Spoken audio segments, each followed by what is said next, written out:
இன்னைக்கான மார்க்கெட் கொஞ்சம் கஷ்டமான மார்க்கெட் அப்படின்னே சொல்லலாங்க. நல்ல ஒரு டவுன் ட்ரெண்டில் கீழே வந்திருக்காங்க. ஸ்டாக் எல்லாமே பழையபடி கீழே போச்சு. ஒரு 2 நாட்கள் நல்ல ஒரு அப் ட்ரெண்டில் மேலே ஆசையெல்லாம் தூண்டி விட்டுட்டு பயங்கரமாக பங்குச்சந்தை மேலே போக போது இந்த மாதிரி காமிச்சிட்டு அதுக்கப்புறம் ஒரு பயங்கரமான டவுன் ட்ரெண்டில் இன்றைக்கி கீழே வந்துட்டாங்க. நீங்கள் ஸ்டாக்லாம் ஹோல்டிங் பண்ணிக்கிட்டு இருக்கீங்கன்னா கஷ்டமாக இருந்திருக்கும். நிச்சயமாக லாஸ்க்கு போயிட்டாங்க. அதே மாதிரி நான் கொடுத்துருந்த முக்கியமான ப்ரீவியஸ் கையை மார்க்கெட் பிரேக் அவுட் பண்ணுச்சுங்க. சென்செக்ஸ் பார்க்குறீங்கன்னா பிரேக் அவுட் பண்ணிவிட்டு ஒரு 200 பாயிண்ட் போனாங்க. இதை வச்சு ஒன்றுமே பண்ண முடியாது. ட்ரேடு பண்ணி ப்ராஃபிட் பண்ணவே முடியாது. அதே மாதிரி நிஃப்டி பார்க்குறீங்க அப்படின்னா அதே மாதிரி தான் போச்சு. என்ட்ரி கொடுத்துருந்தீங்க அப்படின்னா மார்க்கெட் முடியும் போது ஒரு சின்ன ப்ராஃபிட் பண்ணியிருக்கலாம், அவ்வளோதாங்க. பெருசாக ப்ராஃபிட் எதுவுமே பண்ணியிருக்க முடியாது. ஏன்னா பிரேக் அவுட் பண்ணதுமே அடுத்த கேண்டிலே கீழே போயிட்டு அப்படியே சைட்வேஸில் போயிட்டாங்க. இன்னும் ஒரு கேண்டில் கீழே போயிருந்தா கூட டார்கெட் ஹிட் ஆயிருக்கும். ஸோ அதே மாதிரி பேங்க் நிஃப்டி பார்க்குறீங்க அப்படின்னா பேங்க் நிஃப்டியில் பிரேக் அவுட்டே பண்ணலாங்க. ப்ரீவியஸ் லோ பிரேக் அவுட்டே பண்ணல. ஸோ இன்றைக்கான மார்க்கெட் கொஞ்சம் கஷ்டமாக தான் முடிஞ்சிருக்கு இல்லையா? நாளைக்கு அப்படி இருக்காது. நாளைக்கு நல்ல ஒரு பிரேக் அவுட்டை நம்ம எதிர்பார்க்க முடியும். இன்னொரு பிரச்சனை என்ன அப்படின்னா, நம்ம முக்கியமான ப்ரீவியஸ்க்கு இங்கே வரைஞ்சிருந்தோம். அந்த லைனு கிட்ட கரெக்டாக ஓப்பன் பண்ணிவிட்டு அங்கேருந்து டவுன் ட்ரெண்டில் கீழே வந்துட்டாங்க. மார்க்கெட் இந்த இடத்துல ஓப்பன் பண்ணியிருந்தாங்க அப்படின்னா கண்டிப்பாக பிரேக் அவுட் பண்ணிவிட்டு நல்லாவே கீழே போயிருப்பாங்க. ஈஸியாக ப்ராஃபிட் புக் பண்ணியிருக்க முடியும். ஆனால் ஓப்பன் பண்ணதே இங்கே அப்படிங்கிறனால நல்லா கீழே போயிருந்தாலும் ப்ராஃபிட் பண்ண முடியலைங்க. அதே மாதிரி சென்செக்ஸில் நான் ப்ராஃபிட் புக் பண்ணேன். நான் எப்படி ட்ரேடு பண்ணேன் அப்படின்னா, நம்ம லைவ் மார்க்கெட்லேயே கொஞ்சம் யோசிக்கணும். ஏன்னா மார்க்கெட் இந்த இடத்துல ஓப்பன் ஆச்சுன்னா மேலே பிரேக் அவுட் பண்ணால் மேலே போகலாம், கீழே பிரேக் அவுட் பண்ணுச்சுன்னா டவுன் ட்ரெண்டில் கீழே போகலாம். ஆனால் ஓப்பன் பண்ணதே அந்த முக்கியமான ப்ரீவியஸ் கையில். அங்கேருந்து கீழே வராங்க அப்படின்னா இங்கே எங்கேயாச்சும் ப்ரீவியஸ் லோ இருக்கா? அதாவது நான் புக்கில் சொல்லி கொடுத்த 11:11 AM ஸ்ட்ராட்டஜி, அந்த 11:11 AM ஸ்ட்ராட்டஜி நீங்கள் யூஸ் பண்ணி ட்ரேடு பண்ணியிருந்தீங்க அப்படின்னா இந்த இடத்துல 11 மணி ஆகும்போது நீங்கள் என்ட்ரி கொடுத்துருப்பீங்க. கரெக்டாக பார்த்தீங்க அப்படின்னா 11:11க்கு பிரேக் அவுட் பண்ணுச்சு. நான் புக்கில் கூட காட்டுறேன் பாருங்கள். 11:11 AM ஸ்ட்ராட்டஜின்னு சொல்லி கொடுத்துருப்பேன். அந்த ஸ்ட்ராட்டஜி நல்லா ஒர்க் ஆகிக்கிட்டு இருக்கும், பிரேக் அவுட் பண்ணும். நீங்கள் அந்த டைமில் போய்ட்டு என்ட்ரி கொடுத்தா மட்டும் போதும், சரிங்களா? ஸோ அப்படி பிரேக் அவுட் பண்ணும்போது எனக்கு எல்லாமே கரெக்டாக வந்துச்சுங்க. நான் சொல்லி கொடுத்த ஸ்ட்ராட்டஜி ஃபார்மாக இருந்துச்சு. அதே மாதிரி முக்கியமான ப்ரீவியஸில் வரைய தெரியும். அதை பிரேக் அவுட் பண்ணுச்சுன்னா ஒரு நாளைக்கு ஒரே ஒரு ட்ரேடு மட்டும் பண்ணி வெயிட் பண்ணணும். அதை நான் பண்ணேன். நல்ல ஒரு ப்ராஃபிட்டே எனக்கு கிடச்சிச்சிங்க. ஸோ இந்த மாதிரி லைவ் மார்க்கெட்லேயும் அனலைஸ் பண்ணி ட்ரேடு பண்ண பாருங்கள். நிறைய ஸ்ட்ராட்டஜி கற்றுக்குவோங்க. அப்போ தான் இந்த இடத்துல head and shoulder pattern form ஆகுது. இதெல்லாம் கண்டுபிடிக்க முடியுங்க. இன்றைக்கி நிறைய பேட்டர்ன் ஃபார்ம் ஆச்சு. ஸோ இதை வச்சுமே நீங்கள் பிரேக் அவுட் பண்ணும்போது ட்ரேடு பண்ணியிருக்கலாம். ஒரு இடத்துல ஒரு முக்கியமான ப்ரீவியஸில் இருக்குன்னா டக்குன்னு பார்க்க தெரியணும். ஓகே, இந்த மாதிரி பேட்டர்ன் ஃபார்ம் ஆயிருக்கு. அப்போ இன்றைக்கி கீழே பிரேக் அவுட் பண்ணுச்சுன்னா நல்லா கீழே போகலாம். இந்த மாதிரி ஒரு நாளைக்கு ஒரே ஒரு ட்ரேடு மட்டும் பண்ணிங்க அப்படின்னா நிச்சயமாக பெரிய அளவில் லாபம் பண்ண முடியும். சரி, ஓகே, இன்றைக்கி விட்டுருந்தாலும் நாளைக்கு இது யூஸ் பண்ணி எப்படி ட்ரேடு பண்ணுறது, ப்ராஃபிட் புக் பண்ணுறது அப்படிங்கிறத பற்றி பார்க்கலாம். அதே மாதிரி நான் எழுதிய புத்தகம் உங்களுக்கு வேணும் அப்படின்னாலுமே வாட்ஸ்அப்பில் காண்டாக்ட் பண்ணி வாங்கிக்கோங்க, இல்லைனா வெப்சைட்டில் வாங்கிக்கோங்க. 5 புத்தகம் எழுதியிருக்கேன். 3 புத்தகம் ட்ரேடிங்காக. பார்ட் 1 பேசிக்ஸ், பார்ட் 2 இந்த புத்தகம் பார்த்தீங்கன்னா ஸ்ட்ராட்டஜிக்காகவே அதிக பேருக்கு பிடிச்ச புத்தகமும் இதுதாங்க.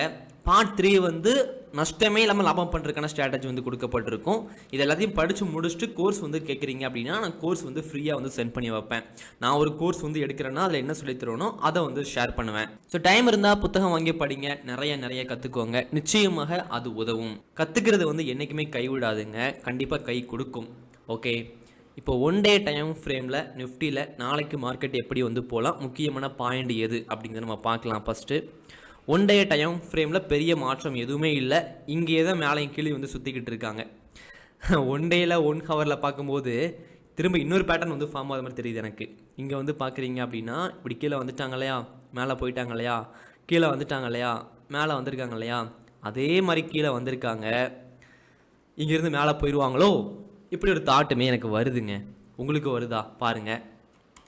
ஸோ அப்போ என்ன பண்ணணும் அப்படின்னா, இங்கேயே மேலே என்ட்ரி கொடுத்துடக்கூடாது.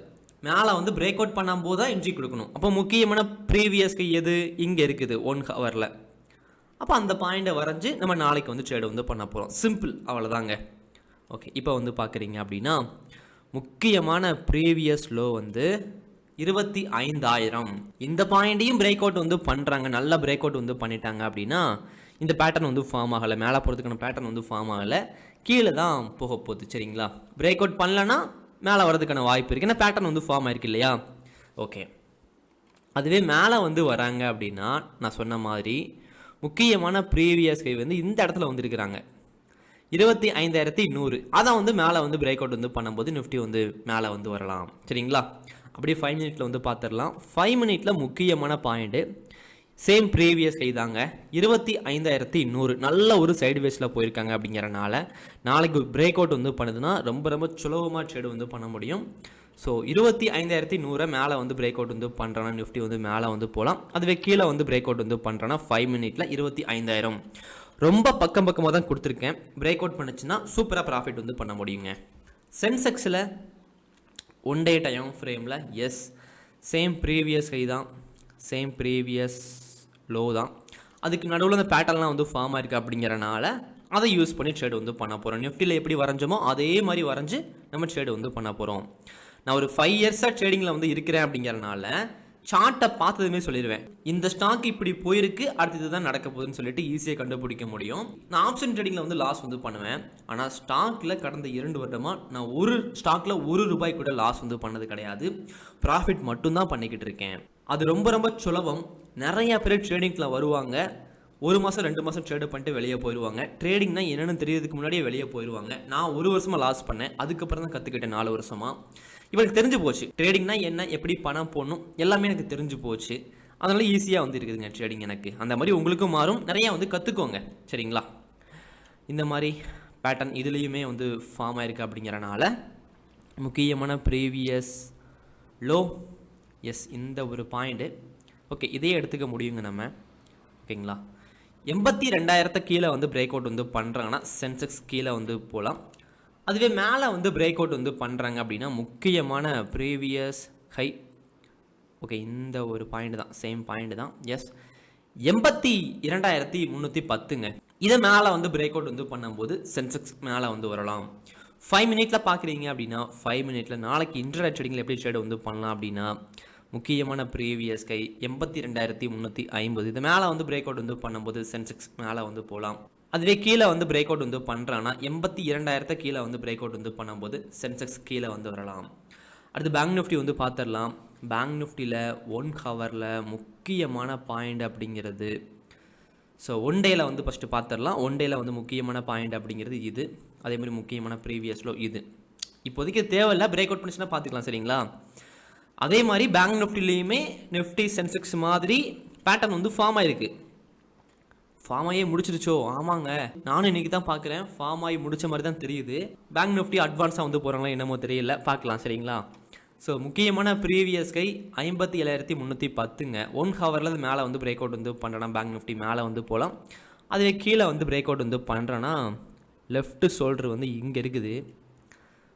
ஆனால் நாளைக்கு இது யூஸ் பண்ணி ட்ரேட் வந்து பண்ண முடியாது 1 ஹவரில்.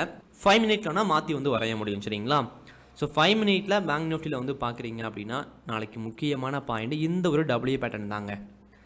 ஸோ அதை கீழே வந்து பிரேக் அவுட் வந்து பண்ணுறான்னா 56,860 கீழே வந்து பிரேக் அவுட் வந்து பண்ணும்போது பேங்க் நிஃப்டி கீழே வந்து வரலாம். நிஃப்டியில் பக்கமாக கொடுத்துருக்கேனா, இங்கேருந்து பார்க்குறீங்க அப்படின்னா ஒரு 70 பாயிண்ட் இருக்குது. ஸோ பேங்க் நிஃப்டிக்கு இதுக்கு எவ்வளோ புள்ளி இருக்குது மேலே? ஓகே, 260 புள்ளி இருக்குது. ஸோ இங்கே ஒரு ப்ரீவியஸ் கை வரைஞ்சி இதுக்கு எவ்வளோ புள்ளி இருக்குது? 120 இருக்குது. ஸோ நாளைக்கு இந்த இடத்துல மார்க்கெட் ஓப்பன் ஆகிட்டு 57,150 மேலே வந்து பிரேக் அவுட் வந்து பண்ணுறான்னா பேங்க் நிஃப்டி மேலே வந்து போகலாம். நீங்களும் லைவ் மார்க்கெட்டில் ஓனாக அனலைஸ் பண்ணிவிட்டு அதுக்கப்புறம் ட்ரேடு பண்ணுங்கள். கால்ஸ் வாங்கி ட்ரேடு வந்து பண்ணாதீங்க. இதை கால்ஸ் மாதிரி எடுத்துக்கிட்டு ட்ரேடு வந்து பண்ணாதீங்க. டெலிகிராமில் வந்து கால்ஸ்லாம் வந்து கொடுக்குறாங்க தான், பட் அதை வச்சு லாபம் வந்து பண்ணிட முடியுமான்னு கேட்டிங்க அப்படின்னா நிரந்தரமாக வந்து பண்ணிட முடியாது. அப்போதைக்கு சந்தோஷத்துக்கு வந்து பண்ணலாமே தவிர நம்ம லைஃப்காக வந்து பண்ணிட முடிய மாட்டுதுங்க. ஸோ நீங்கள் கற்றுக்கிறது தான் எப்போதுமே நல்லது. ஸோ கற்றுக்க வந்து பாருங்கள். நெக்ஸ்ட் வீடியோவில் பார்க்கலாம். தேங்க்யூ.